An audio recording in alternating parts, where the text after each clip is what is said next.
Hello everybody, we're Team Cromer and we're here to present our CFA Institute Ethics Challenge. First and foremost, thank you guys for inviting us to take part in this. We're extremely excited at this opportunity.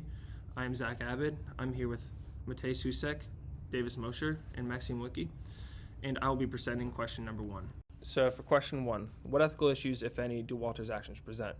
Now, taking the CEO and his actions out of this, he actually leaves a fertile ground for Walter to commit unethical acts.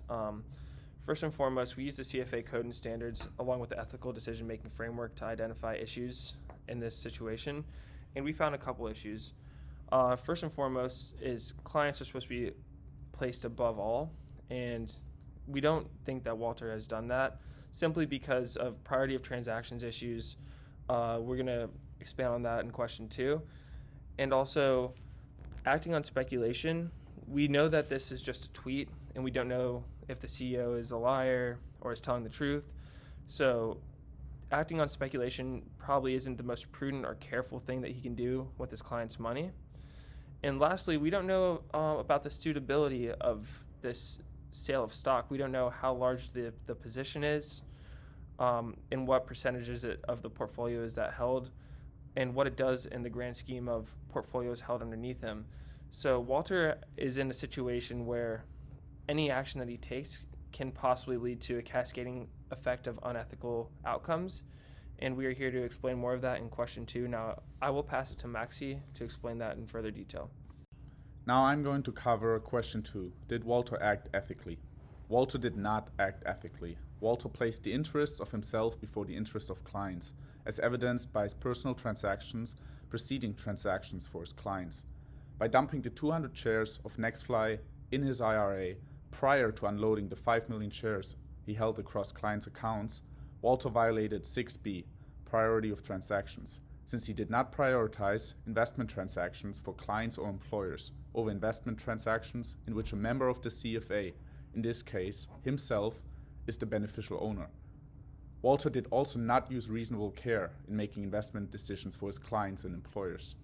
Basing investment transactions on a tweet violates Walter's duty to his clients. As a CFA member, Walter is obliged to act with reasonable care and prudent judgment.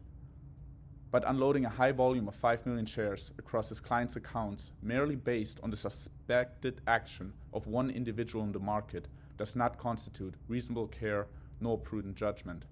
Thus, Walter also violated 3A, loyalty, prudence, and care, since the case clearly states that Walter only suspects CEO Halon Brutt to sell his 10% share in NextFly, but he has no definitive proof for his assumption.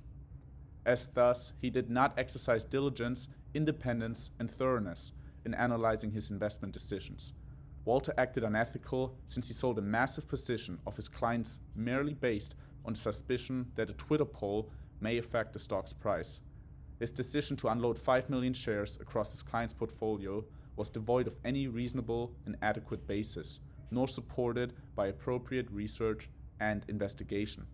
Thus, Walter also violated 5A, diligence and reasonable basis.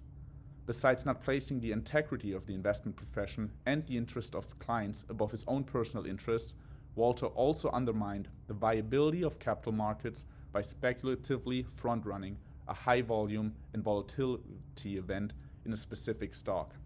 Now I'm handing it over to Davis to cover question 3. On to question 3. What other ethical issues, if any, did you identify?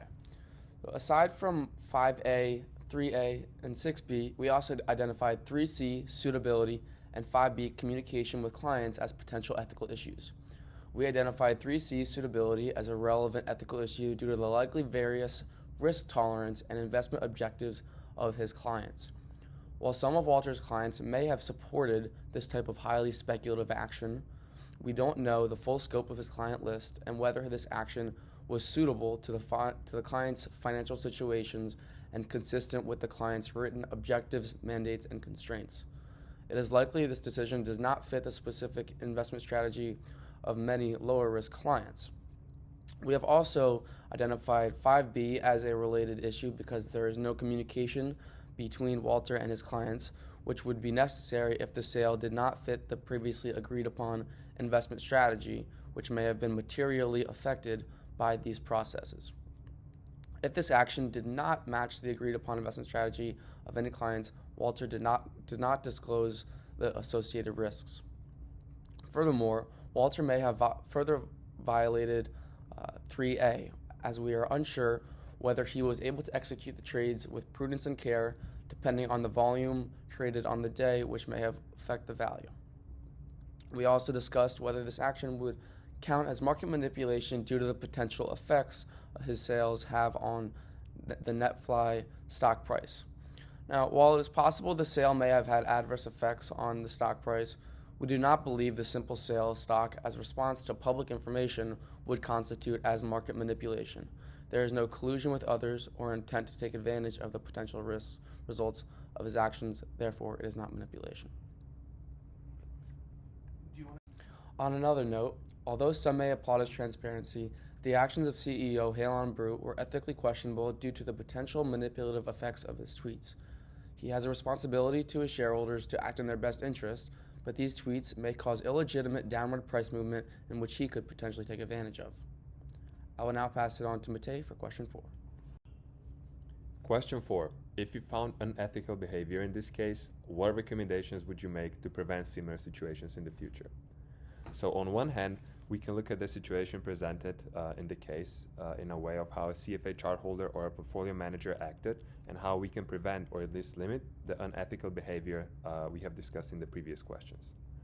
One solution we propose is requiring suitability forms to be approved before executing trades to ensure compliance with all codes and standards, client investment policy statements, and also laws and regulations.